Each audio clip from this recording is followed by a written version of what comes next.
Hello, welcome to Baron's Game Room. I'm Aaron as always, and I did not mean to spend like almost a month away from doing this. Basically, the last month there was Martin Luther King Day, which is one of my Mondays that I didn't normally film, and then the other days, like me or one of my kids end up having like doctor's appointments. But hey, I'm back. Let's finally get back into this or whatever. I've been trying to figure out what I should do for today. I don't know why I wasn't really quite feeling doing a how to play video. Plus, my table's kind of taken up right now, so I thought maybe I like in the past sometimes. When my table's blocked up with stuff board game related, let's just do something over that. The reason my table's all blocked up is because I have started culling through my collection again, trying to find some games that we don't really get to the table that often and don't really want to keep around anymore to get rid of. Token Con's coming up in about a month, and usually at Token Con, I end up getting a little table at the flea market, and we sell off, just some extra games we don't really need sitting around in our collection anymore. And that doesn't necessarily mean these games are bad or anything. I mean, we have a collection as big as ours. There's just only so much time in a day. Only so often you and your friends get together to play games. So you just can't get this up to the table all the time. And really, it's as simple as that. The more games I have, the less often anything's getting to the table. And if I'm just not getting something to the table, then that's probably not a reason for me to keep it around. Let's rehome it to a place where it'll hopefully get some more table time than it will here with us. It doesn't mean they're bad games. It just means that we have other preferences over them. Now, last time I did like individual videos for I think most of the stuff I was getting rid of. I don't think I'll do that this time, but hey, I might. But for this video, I just wanted to run through all the stuff that I'm going to be doing some spring cleaning on, getting rid of or whatever, and some brief little talks about the game and maybe why we're not keeping it in our collection. I hope that's entertaining. Let's see. All right, first up, one game we're getting rid of is Overboss. Now, honestly, I love this game. My wife loves this game. We both really like it. But the table, like the group as a whole, just doesn't seem to really latch on to it. They really seem to want to play it whenever we bring it up as a suggestion of something we'd rather play. They always end up picking something else. And, that's fine. We're playing a group activity, so you kind of got to make sure the group is interested in all that. For those of you who may not know what Overboss is, it's sort of, it's a sister game. It's a sequel. It's also kind of a prequel to the it's called Boss Monster. It recently got re-released as Super Boss Monster with some upgrades. But the Boss Monster games, in those games, you're luring heroes to your dungeon to run through a little 2D side-scrolling like dungeon where you're the boss at the end. That you want them to die. Anyway, it's a cool little game. We have that one. We like that one. This is sort of like a prequel one where you're building the overworld that the people are having to come to on the way to your to your dungeon, I believe. But basically, it's a tile laying game. You're playing down these terrain tiles into a little grid, and the thing is that each type of tile, each terrain type, scores in different ways. Forests score by being closer to other forests, I believe. The mountain ones want to be off to the side, adjacent to like the mountains on the edges of the board. And I think like swamper ones need to be similar. They get extra points for being next to water and like the ocean and stuff.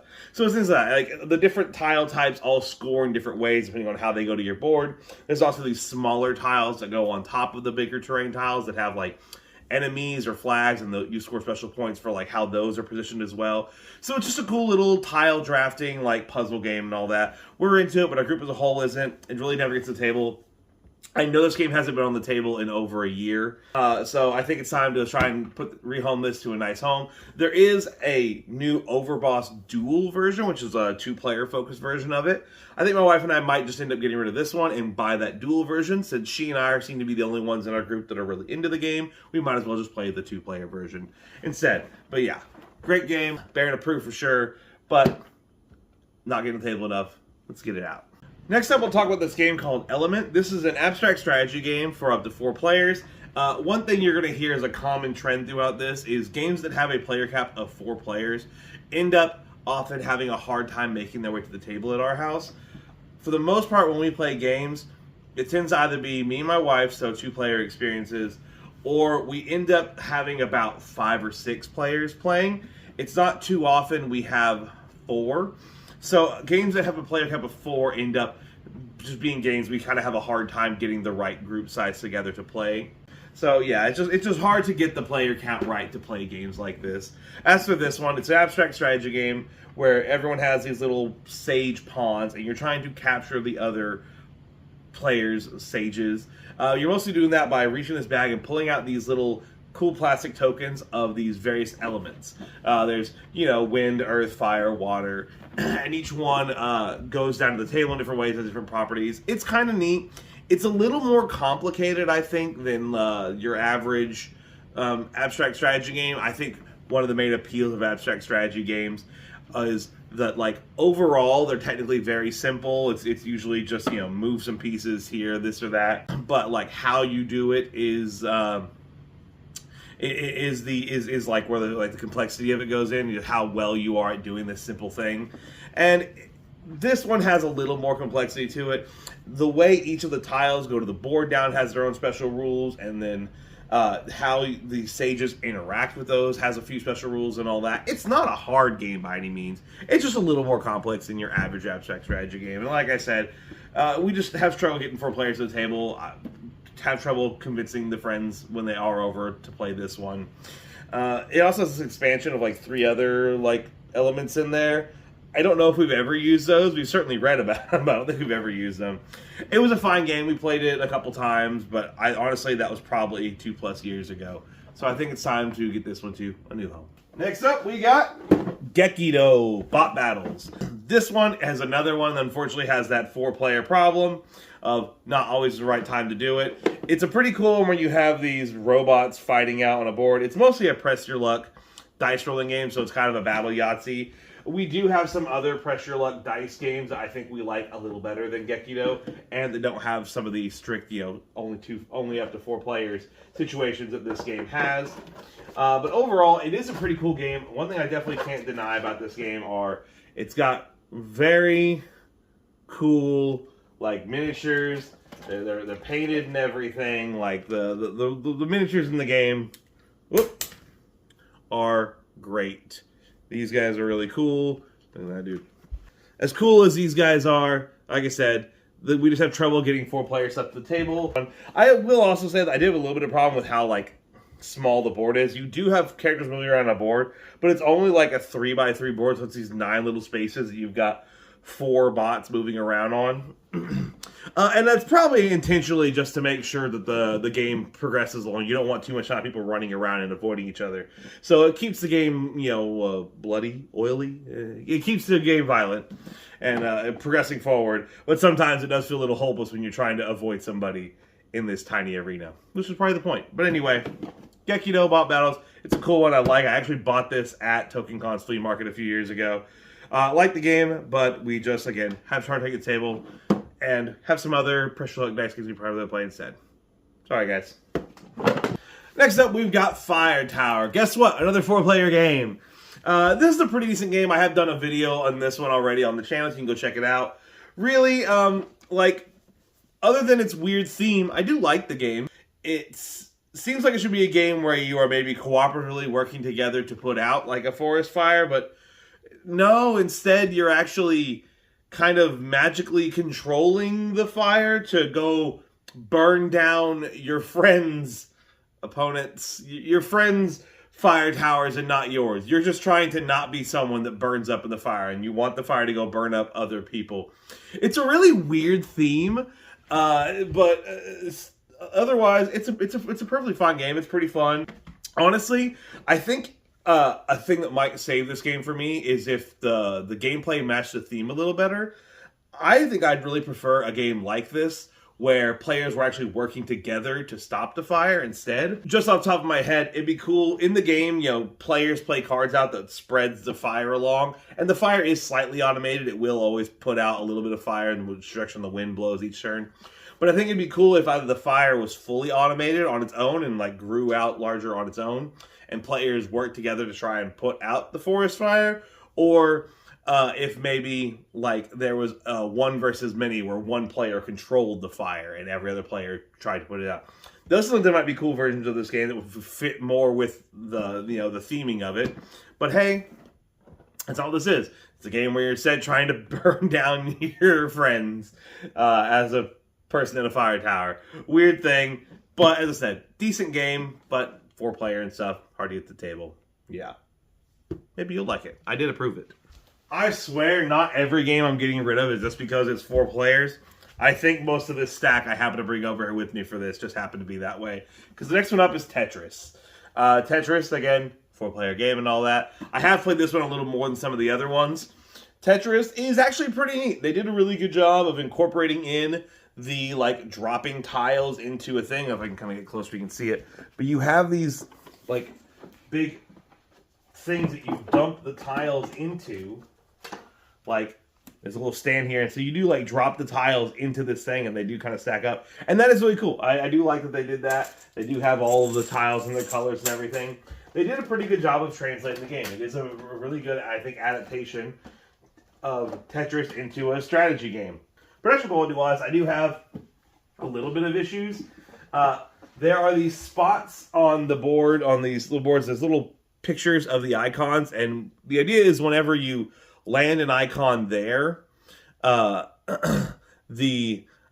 it's the same shape as the little icon, like if it's a yellow square and you drop a yellow square and it touches that yellow square spot, you get like some bonus stuff for that. You get like some extra little bits. It's like bonus points or something. I can't quite remember exactly right now. Sorry. But the problem is that they print them on the back side of the board, and they literally do have like a front and a back that they tell you to use. And they also paint them with like the paint isn't particularly. It's kind of translucent. It's hard to always tell what those icons are when you're looking at them through the colored plastic of the piece itself. So now I'm looking at a piece through the little yellow tinted lens of a yellow square. And it just kind of makes you have to match up shapes more than anything. They clearly have very specific colors. Every shape is a specific color in the game. But like what some of the really hard ones is they have those little Z shapes, but they have two of them. They have the one that goes this way and the one that goes this way. Ba, ba, ba. So they're like opposites of each other, which are pieces in the game, in the regular Tetris. But when you're looking at those little Z shapes, it can be kind of hard to like see the Z shape and then look at your tile and figure out if it's the right direction, because even though the icons are color coded, because you're looking at them through a colored lens, you can't really tell the color. Looking through colored stuff at colored stuff throws up the colors. We should know this. Stacking colors changes colors. So you're entirely going off the shape, and that can be kind of hard to look at the shape and then try and pay attention to exactly what shape you have that's touching it. It's a little difficult. As well as they have these little black squares. They're supposed to be black diamonds, but they messed up in the production. Instead of orienting like diamond, they oriented them on their side like a square. So looking at those black squares can be kind of hard to notice. Not again, especially looking through the thing where they might look just like a yellow square when you're looking at them through the colored stuff. So anyway, really impressed with how they translated Tetris into a tabletop strategy game. Really unimpressed with a bit of the production quality of the little boards and all that. But overall, it's a pretty fun game. Pretty cool. I don't love it. Good time, though. Yeah, moving on. Next up, we've got Micro Mutants. This is another one I did buy at TokenCon's flea market a handful of years ago. This is basically advanced Tiddlywinks. That's not a dirty word, guys. That's an actual game. Tiddlywinks is very old. You have a bunch of these different shaped plastic tokens with stickers on them of various sizes and shapes sometimes. Most are just various sizes of circles, but some are like oblong and stuff like that, or rectangles and yada yada.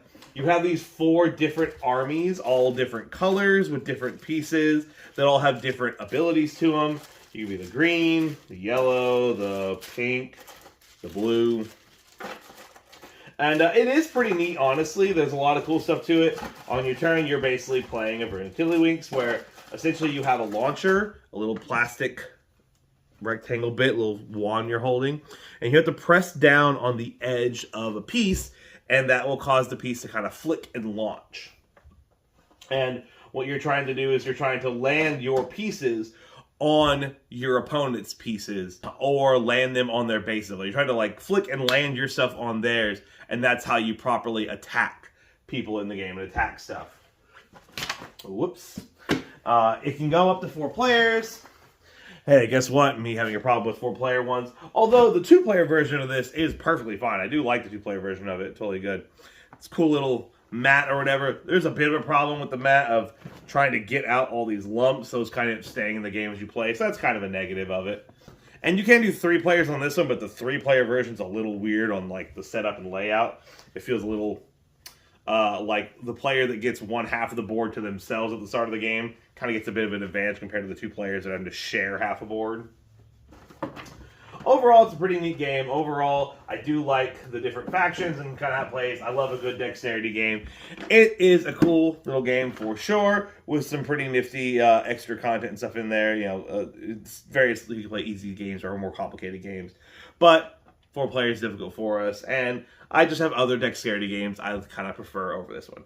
Again, pretty cool little game. Can be really hard, though, honestly, trying to get your, like, flick right to stuff.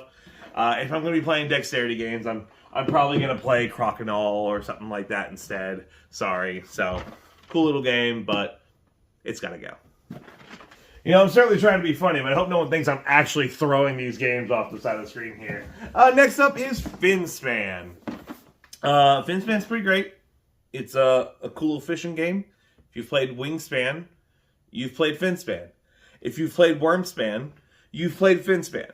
They're all on the same line. They're all by Stonemeyer. And they all have differences to them, but the differences really just seem to be in how heavy of a game do you want? Do you want a game that's a little lighter or a game that's a little heavier? I would say ranking these from the lightest game to the heaviest game, you've got Finspan, then Wingspan, then Wormspan. I already own Wingspan. I own all the expansions to Wingspan. I really enjoy Wingspan. If we loved Wingspan so much that we played it just like every week, yeah, I'd probably want some time to maybe put this one out on the table instead. You know, keeping similar, but, you know, a little fresh. Put out Finspan instead once in a while, or Wormspan out once in a while. But that's not how it is around our place. We don't get to play games all that often to where we need to play different versions of the same game for the most part. So, yeah, anytime I would have a chance to play this and want to play this, I'd rather play Wingspan. I really don't have a reason to want to play this lighter version of Finspan. One of my kids is old enough they can play the more complicated stuff with us, and the other one's so young, it's going to be years before I can even think about maybe playing something like this with her still. Whereas it's lighter, it's not necessarily like child-friendly easy. So yeah, it's cool enough and all. It's very solitaire. If you guys haven't played this one, this is super solitaire. Like, you're really just playing your own game with everyone else stable also playing their own game. There's very little interaction between anyone. In fact, pretty much all the interactions between other players are positive interactions. It's often like, hey, you get to do a thing, but also everyone else gets to do that thing. There's really no negative interactions with other players in any way, shape, or form for the most part. Extremely rare that I think you'd ever hinder what someone else is doing. So if that sounds like your thing, if somehow Wingspan to you has too much player interaction, then maybe you'd like Finspan. But for us, I love Wingspan. It's fantastic. And this, while being a great game on its own, is just slightly less Wingspan. So, but hey, it doesn't have the 4-player problem. Or does it? It doesn't. 5. The last big box game before I have some of my smaller ones is Winter Queen. I believe this was a free game we got from TokenCon last year. And it seems like an area control kind of game. I'm able to tell this is still in its plastic. We've looked up how to play. It looks pretty decent. It looks kind of cool. Again, it seems like you're like placing these crystals onto the board for like area control stuff, I believe. It does seem kind of neat and all, but like I said, it's still in the plastic. We haven't played it in the whole time we've had it for a year now. So, a lot of these are set out on the hill basically as a last chance for us to be like, hey, we're really soon. Let's maybe play these one last time or finally get to the table and see if we want to change our mind about it. So, hey, there's always a possibility that we actually end up deciding to play this before we sell it and then we end up liking it and we don't sell it, maybe. But as of right now, because it just hasn't been able to get to the table this whole time, I'm assuming we're probably never going to get out to the table. So let's just, get someone who actually will appreciate it. I hope it's a good game, and I hope they like it. Or maybe, again, maybe I'll finally open it up and play it. We'll see. But Winter Queen's probably out the door. All right, keep this moving along. We got Lucidity, Six-Sided Nightmares. This is another pressure luck dice rolling game. I have done a full video on this one as well. It's a cool little game. The dice are like really small and all that, but you kind of have to because there's like a lot of them in this box. It's a neat little game, but it's kind of hard. It's there's player elimination in this game, and it's pretty hard to have a game where you don't have at least 1 or 2 players get eliminated. And then there is a way for them to win. That would be kind of difficult. Anyway, it's not a bad game. It's a perfectly fine game. It's just another one that we don't get to the table all that often. It does have that problem of being only 4 players. It just doesn't work for my table, you know. Cool little game, though. Really cool art. Lost Cities. This is a classic. I'm pretty sure I did a video on this one. In fact, I literally just bought this at TokenCon last year. It's sort of a bit of a classic game that I've heard a lot about. Wanted to try it. Got it. Played it. Enjoyed it fine. But before I got this, or maybe around time, I'm not totally sure, I had also gotten a game called Desperate Oasis. This is from the same guys that made Snakes of Wrath. You've heard of that one. They have these pretty cool, like, retro-themed games, and these two are very similar. You're both playing cards to either side of the little center thing to sort of have, like, the most in an area, I think. Well, I guess this is a little more solitary. You try to get your own points. They are different. They are different. But they're similar enough to the point that when I'm going to sit down to play one of these games, I'm going to pick this one. I mean, my wife liked this one just a little more than this guy. This one's a little more mathy and all that, and a little more... I mean, I guess the main thing on this one is the discarding, sort of the most interacting you and your opponent are having. It's such a hard time and fun time, frustratingly fun time to figure out when's the right time to discard away a certain card. You need to hold some cards in your hand so your opponent can't have them, but the more you're holding them, the less you can draw cards you need. And that's cool, and there's some fun stuff to it. And it's not a bad game. I do like it a lot, but it's just similar enough to this guy that, again, whenever we choose to sit down and go to the table to play a game like this is probably the one that me and my wife are going to pick. So, sorry, Lost Cities. You are a classic, but I'm going to have to let you go. Next, we'll talk about Long Shot the Dice game. This is another one I'm almost certain I've done a video on. But, well, brief story on this one. This is a really great game where you are at a track betting on horses and all that. But as you are playing the game, you can sort of take various actions on your turn that can influence how the game works. You can sort of affect how the horses run around the track. How you can make it to where every time this horse moves up, these other horses also move as well. So they kind of get dragged along with it. As well as placing bets on each person throughout the game. Where, once they cross the end, if you made the right bets, and woohoo, you get a bunch of points and all that. So this is a really pretty cool betting game that goes up to like 8 players, which is great. However, last year, TokenCon, we played Camel Up for the first time, and we really liked Camel Up. They're very similar games. I think Camel Up's a little more simpler than this one, a little less strategy-esque as this one is. Like less action, I guess you're taking or something to sort of affect the game to some extent. Not that you have no effect, but I feel like there's you have a little more effect on what's happening in the race here than you do in Camel Up. Camel Up seems a little more simplified, as well as I think one big change between this and Camel Up is Camel Up has a really big focus on the tension of kind of playing chicken with gambling and the other players. You need to get your bets in on people, but you need to get them in before your opponents. The earlier you get in a bet, the more points that can score you if the bet ends up paying off and if you end up being right. And I think we had a little more fun with that game of chicken with betting and a little bit more fun with the simpler, slightly simplified game version compared. I think we decided that Camel Up was just something we had a little more fun with. So Long Shot is a great game and it's really cool, but it's so similar to Camel Up that now, again, when we have to decide which one of the two we're getting to the table, it's probably going to be Camel Up. But I do recommend this game. It did get Baron approved. I actually bought this one from the same person I bought Lost Cities from, I'm pretty sure. Pandemic Contagion. The reason I'm not keeping this one is very simple. I bought the wrong game. I bought this thinking it was Plague Inc. Plague Inc.'s a game I have played before. I enjoyed it. I like the whole spreading the disease around. It feels like the opposite of Pandemic. And I don't know. I saw this and I just thought that's what it was. I was like, oh, hey, yeah, that's that game where you're spreading the disease around. That's cool. That's fun. And you are technically doing that in this game, but it's very different. It's very much a different game than what I was thinking it was. The game was fine. I didn't love it. Okay, again, I bought the wrong game. I thought it was something else, and after we played it and realized it was something different, I looked around and I was like, oh, Plague Inc. was what I was looking for. So, Pandemic Contagion, it's fine. Wrong game. Gretzko, Work Rage Balance. I bought this one because my daughter was really into the show. And not to say I bought it simply for my daughter. I actually really love this show too. It's a great show. But we're always looking for games that she might be interested in playing with us. And we knew she was really into the show, so we thought maybe she'd like to play this game with us. We played it a few times. It's perfectly fine. This is one of those games where like you just take some old classic public domain game and then add a tweak or two to it and a fresh coat of paint and go, new game. That's what it is. This is basically, I believe, President is what they called it in 51 Clubhouse Games. Maybe that's a more common name for it. My family played this game, or a very similar version of this game, which was like a deck of playing cards. We played it at like drinking parties where it was called A-Hole.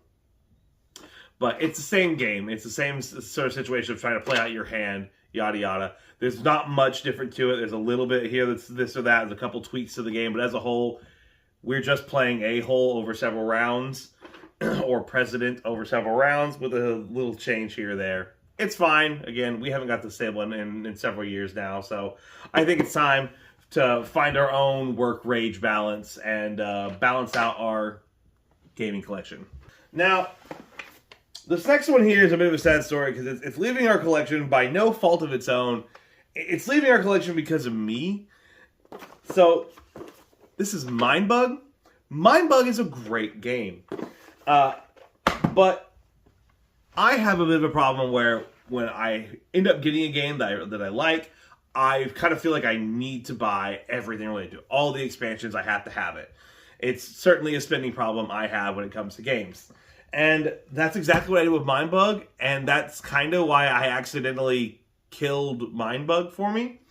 Not that like I added an expansion that ruined the game or something, because I would just not use that expansion. That's totally fine.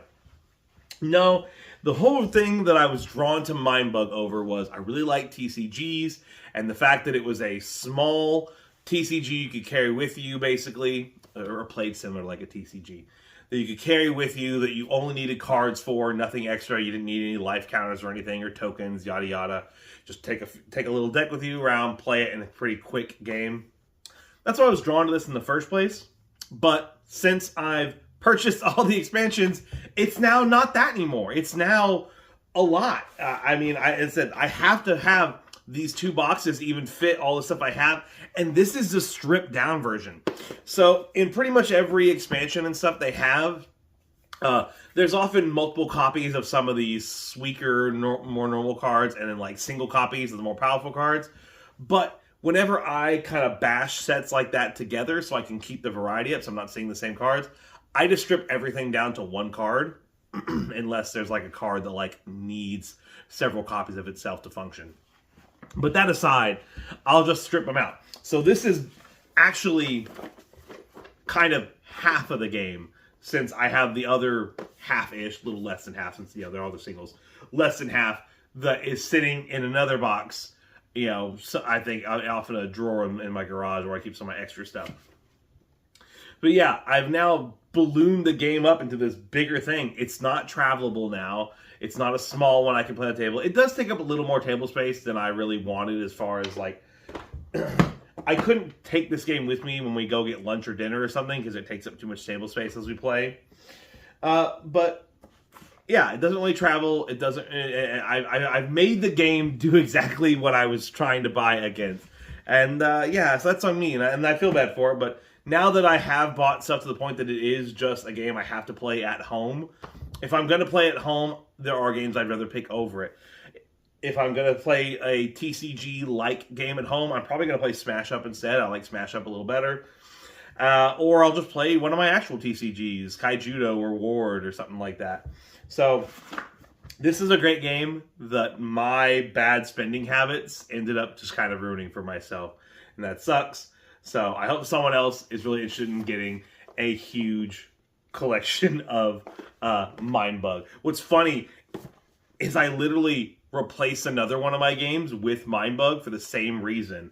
I'm forgetting the name of it now, but I bought like the initial one. I'm like, it's a small little guy to carry around, only in your hand. And then they're like, here's expansions. I'm like, well, of course I want the expansions. But then that made it where it wasn't a small portable game anymore. But this one was. And oh man, it's a vicious cycle. I have a problem. I'm sorry, Mind Bug. This next one, Number Drop, is probably the one that has the best chance of being saved from this pile here.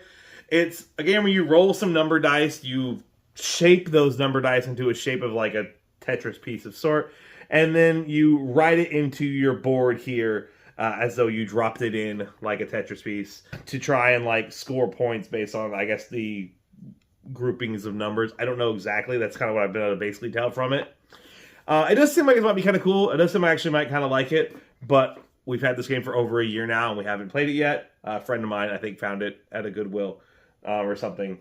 But yeah, it seems like it might be a cool game, but we just can't seem to bring ourselves to get to the table. So if I'm not going to play it, then someone else needs to play it. But maybe I'll finally try it before we sell and we'll decide to keep it. We'll see. Next up, I got Mega Man Pixel Tactics. This is another one that a friend of mine bought. We are kind of friends with the local game store. And when they first opened up at their first location, one of my buddies who's even more friends with him wanted to buy a game from him to support him. And he thought this looked kind of cool. I had seen Pixel Tactics around before. I never really had an interest in Pixel Tactics. But even though he bought this game quite a while back now at this point, I can't quite remember exactly, sometime in the last year, but we just haven't played it at all. Haven't punched it or anything. It's just been sitting here unplayed. So this is another one that, since we're not playing it, I just feel like it needs to be, passed on. Hopefully, me and my friend will finally get to sit down and play it, and we'll decide if we actually like it, and then maybe it'll get saved, or maybe it'll get thrown out legitimately because we're not really into it. But as of right now, it's in the pile because we haven't gotten to the table. We should probably play this. Sorry, guys. The next one here is O-Trio. This one's super simple. I never really wanted the game, actually. I kind of just got swept up in a moment. I bought this at my local Goodwill, and whereas I'm a part of lots of like board game groups online where people seem to find great finds and games at their local, stores like Goodwill and stuff all the time, Salvation Armies and such, mine never seems to have crap at it. Every time I go to those places, it's either full of just a bunch of like kid games. I'm not looking to buy Monopoly and Life and all that. Stuff you can buy at Walmart.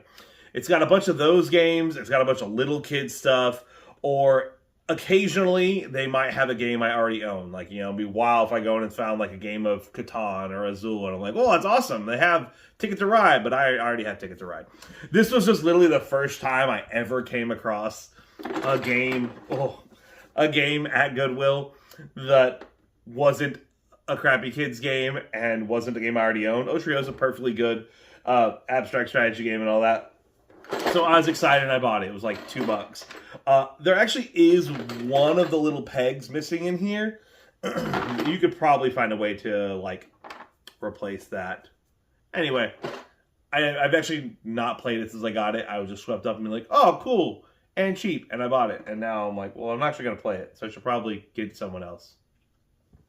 And last for this, I've got Tiny Epic Zombies. This is one that, and again, some friends of mine bought. They are not gamers. They bought it to play with their kids, but didn't realize that it was a bit heavier and weightier of a game. Not quite your average simple game you're going to normally buy at Walmart. Not that it's a hard game, just weightier than stuff they kind of play. They couldn't quite figure it out. They don't really play games like this. So they gave it to me. They're like, hey, you guys play stuff like this. Maybe you'll have fun with it. As a whole, I have a bit of an issue with Tiny Epic games. I think the two things they focus on, the Tiny and the Epic, are actually things that kind of clash in a weird way for me personally. Tiny Epic games are epic. They're not small, streamlined, stripped-down versions of games. These are any big, full-size tabletop game you're going to play, but in a small box, with the idea being that, like, oh, it's portable, though, so you can take that big, tabletop game with you anywhere. I just don't really need that for any reason. I'm not like regularly traveling with games in a way that I need to carry like small stuff around. Usually when I'm carrying small stuff around, it's because I also need kind of faster games. And it either needs to be something I can play while I'm on break at work or like while we're having lunch or dinner or something. So like I can't have something that takes up the whole table and I can't have something that takes an hour plus to play. I need something that kind of sits neatly off to the side and plays in like 15 minutes, 30 minutes tops. So like, and that's just not really their bag, you know? So I just really don't personally have a use for the portability part of Tiny Epic games. They're only really ever going to be played at home. And when I am playing these at home, the tiny part is its own little annoyance. It's like, well, I don't need this stuff to be tiny. It just has to be tiny because that's your gimmick, is everything's small. But I'd rather them be full size and me be able to like not have to mess with fiddly tiny bits while I'm playing, you know? So like the tiny part, the portability part is actually sort of a detriment to me when it comes to these games. Otherwise, like it's a cool little game and all that. If I was gonna keep this though, I'd probably rather play Zombicide, which I also got rid of, but that's because of other reasons. There was another game I had that's similar to that. But yeah, it's so epic to the point that I really can't travel with it, and I really have no reason to travel with it in the way I travel with stuff. So, Tiny Epic games just really aren't my bag. Sorry, guys.